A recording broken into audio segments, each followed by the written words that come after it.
Hey everyone, trying to get back on here and make some video. So I recently lost two listings. One was because of pricing, and which I'm totally okay with, especially in this market. It's just not something that I'm willing to do. But I was there for about an hour and a half, and I know they wanted to choose me just because I had made a really good connection. I had gone through the comps. I really knew what I was talking about, but I wasn't really willing to price at 75,000 more than what they actually wanted it to be priced at.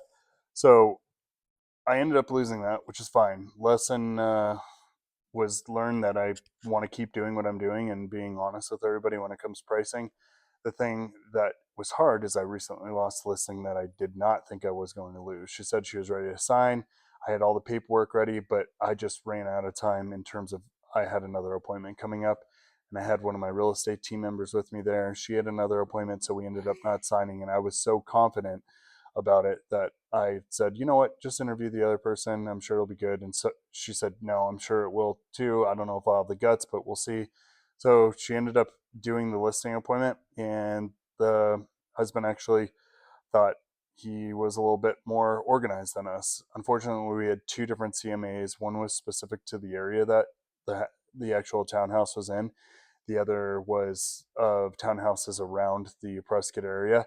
And so I was fumbling around a little bit trying to help my team member. And so we ended up losing that for not being as organized as we usually are. So out of 93 listing appointments this year, I have lost out on five. And mostly of that has come from just not wanting to price it where somebody has wanted to. And the one that we recently just lost was because of not being organized. So going into the appointment, making sure that you have enough time to actually seal the deal, which I totally would have gotten that if I would have just gotten it signed at that point in time, because the husband was on board at that point in time. So lesson learned, get the listing signed when you can, because one in the hand's better than two in the bush, and always come prepared and always be organized when you're there in front of the client. Anyways, I hope that helps.